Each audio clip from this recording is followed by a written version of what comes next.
Welcome back to another episode of Strong Talk. It is I, your host, Coach John, and I'm once again wearing a white shirt. Is it the same white shirt from last week? You don't know. Am I still an AI program that's just designed to talk a bunch of shit? Probably not. But I could be. You never know. Technology these days. Anyways, today we're going to be talking about self-limiting beliefs. And I think this is a really important topic because a lot of people buried deep underneath their reason for inaction and all these different things. It really is their self-limiting beliefs that kind of hold them back. A lot of people don't believe that they can do things, or maybe something happened to them when they were a lot younger. So what are self-limiting beliefs? A self-limiting belief, it's kind of self-explanatory. It is a belief that you are unable to do something, or to overcome something, or even to not do something. So I'll give you an example. Let's say someone who was addicted to drugs. They might have the self-limiting belief, even after going through rehab, that they are unable to not do the drugs. Because they're always told, oh, well, you're an addict for life. Yeah, I'm sure the physiological urges are there, but you're not an addict for life. You are what you choose to be. But that's just one self-limiting belief. Another self-limiting belief could be, again, if someone is heavier and they keep hearing it from everybody around them, oh, you're just a fat kid, or oh, this, that, and the other. You hear something enough, you're going to believe it. So that ties right into, where do these self-limiting beliefs come from? When we're born mostly as a blank slate. Yes, we have our genetic predispositions to certain things, proclivity to certain activities and behaviors handed down by our parents, or gene expression, or whatever. But basically, the self-limiting beliefs, I believe, are more nurture than nature. So they're formed by our environment. So that could be parents, friends, your neighbors, your school, all that sort of thing. So let's say someone had a slight learning disability and didn't know it, and he was up until the point he was going to school. Up until the point where he would go to school, he thought he was pretty normal, okay, cool. And as soon as he starts going to school, he starts kind of missing things in class. If you're also from the Caribbean, like myself, I'm sure you might have heard this phrase, "You dirty shower. How you so stupid?" Teachers will berate children and tell them they're stupid, or they can't learn, or they're foolish, or they're just being a class clown without trying to understand the child. Maybe the child is slightly dyslexic. Maybe he just has some kind of learning disability where he needs to read it or even hear it a couple more times. Some people are better kinesthetic learners or auditory learners. So this young man goes on throughout his life always hearing that he can't do well, or he'll never amount to anything, or you're just a class clown, or whatever. So when he reaches adulthood, what does he have? He has this notion in his head that he's never going to amount to anything. And if the bar is set very low for him, where's he going to go? He can't go higher than what he believes he can do. So now he either A, has to figure out that he has a self-limiting belief, because a lot of people have self-limiting beliefs and they're not even aware of it. They're like completely unaware of it. So yeah, that will bring us to our next bit, which is self-sabotage. So, self-sabotage is when you act incongruently with the belief, whatever belief you have of yourself. So let's say you believe, I'll give a positive example this time.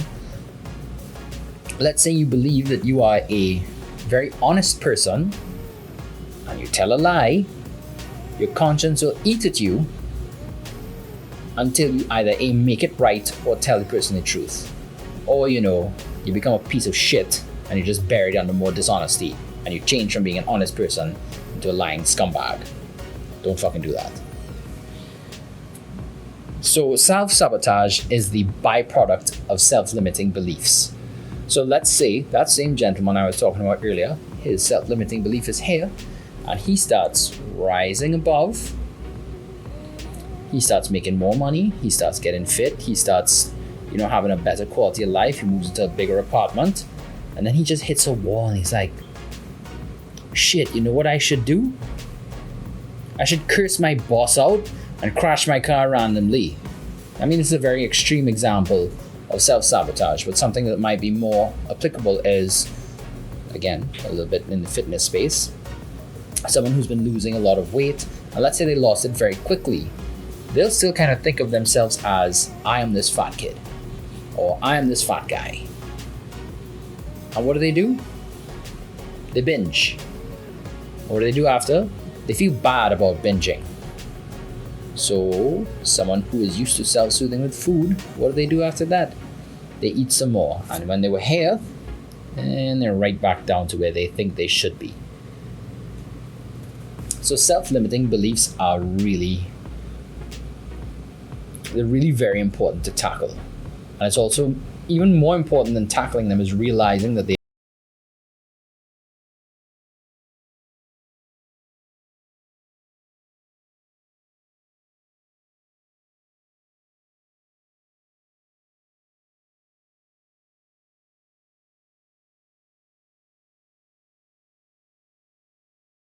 mindfulness, spend some time alone and talk about it. Or even find some professional help. That might help.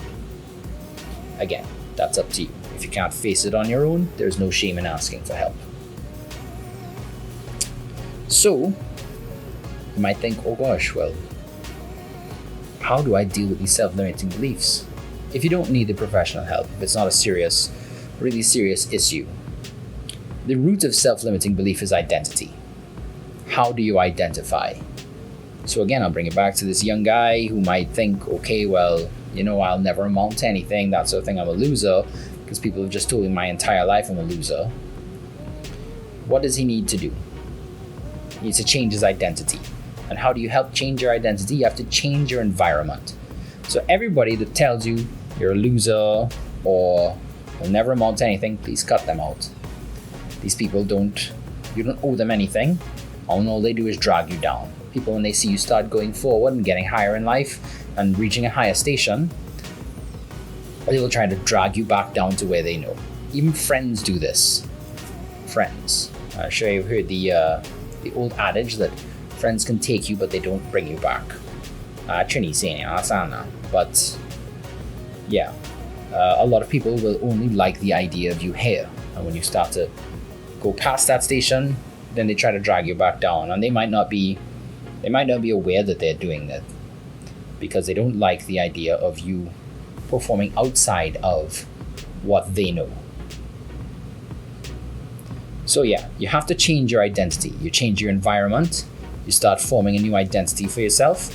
And sooner than later, your idea of yourself will go from here to here. Then your performance will match. And you keep kind of walking up and stepping it up until you can get where you want to go. But it's very important being able to identify with where you want to be. And sometimes it's more important. Like if you wake up every morning, it's not just saying the words into the mirror like some foofy bullshit. I'm a millionaire. No, you ain't do the work yet, pal.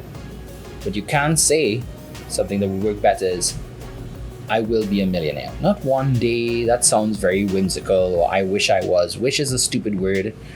Don't even use that word. Erase it from your vocabulary. I wish something was some way. That's some loser shit. Just cut that out. You're in control. I will be a millionaire, or I will be fit, or I will be anything. I will be successful. I will be a good father. I will be a good person. I will be drug-free.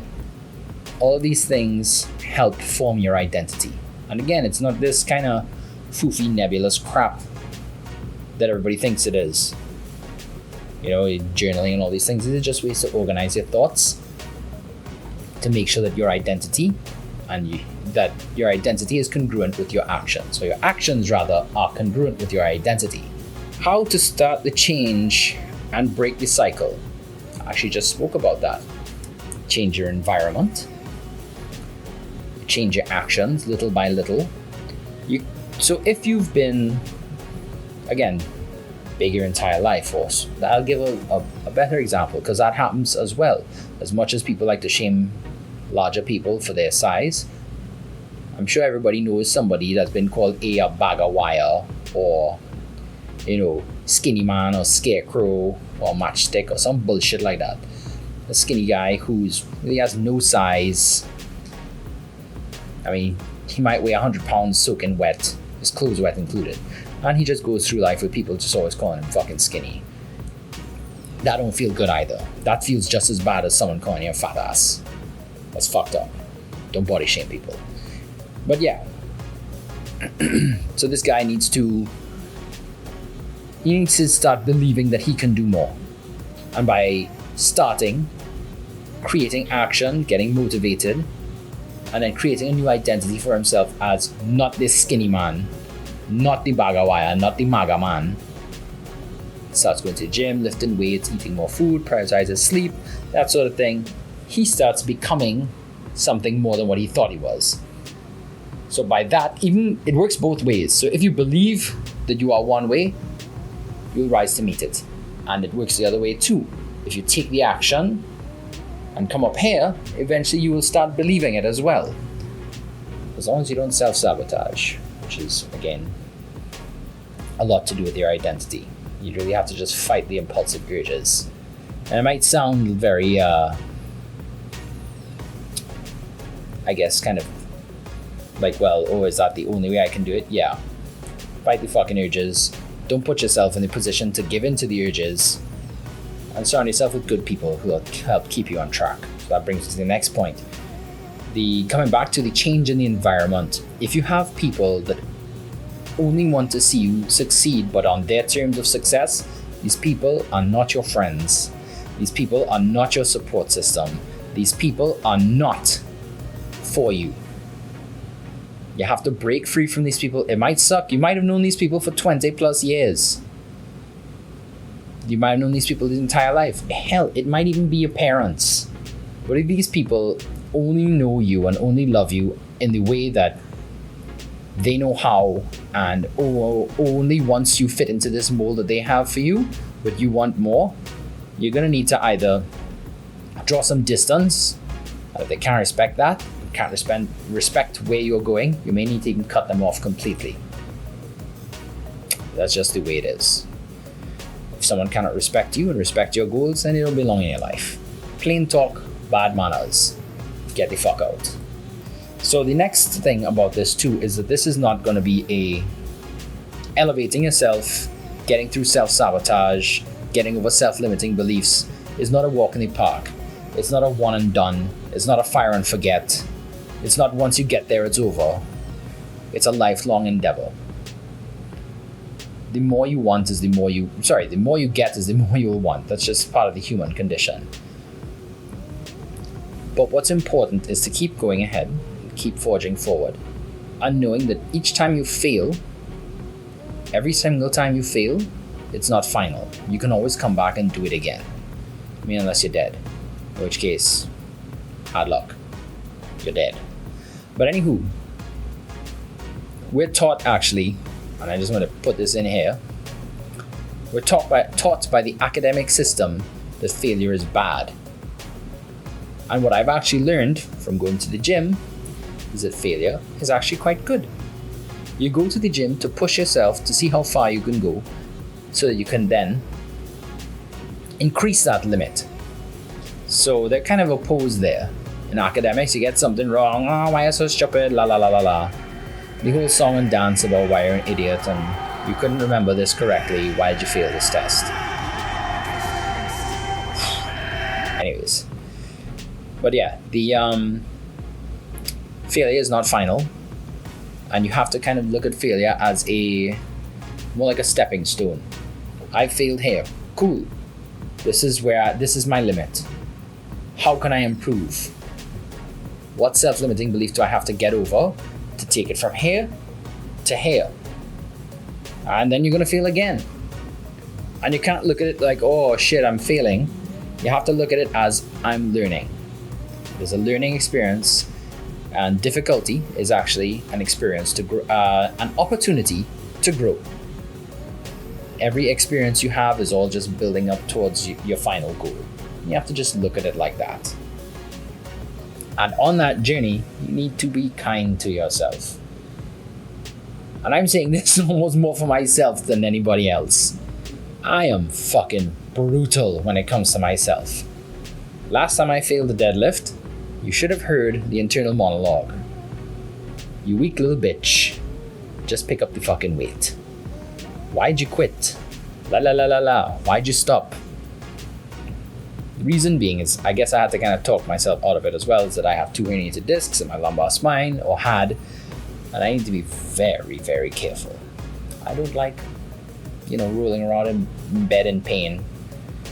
So that I've had to develop, again, that coping mechanism, that after I have this very negative self-talk of, the weak little bitch, then I need to temper it with, no. You're just being smart so you can continue training. And the same way you can do that with anything. You need to find a coping mechanism if you have a very harsh internal voice. Because the opposite direction is, it's okay, baby, don't worry, and you're barely fucking trying. That's the completely opposite direction. You maybe need to work a lot harder. But again, that's up to you to determine. And that, which direction you're going by your results. If you are not going hard enough, you're going nowhere. And if you're going too hard, you're getting jammed up, I guess. You're running into a wall at some point. So, again, self-limiting beliefs caused by environment, maybe natural proclivity, all these different sort of things, and they can lead you to doubting what you're actually capable of. It can lead you to all kinds of really strange things you believe about yourself, which may not be true. You really are the, again, master of your own destiny. You can do whatever you like. I believe that everything is an acquired skill. If you want to lift weights, you can do that. If you want to be very strong, you can do that. If you want to be a fitness model, anybody could do that. If you want to be able to play an instrument, that's an acquired skill. If you want to be good at business, be good at negotiation, that's an acquired skill.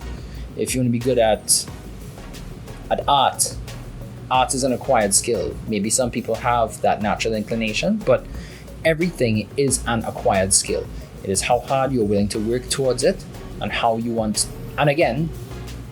you're willing to work towards something has a lot to do with your identity and what you believe is capable for yourself. So that is going to wrap up today's episode. Guys, I urge you, if you have real serious problems, seek the help of a mental health professional or even medical professional. I am not one of those, but I hope that this helps.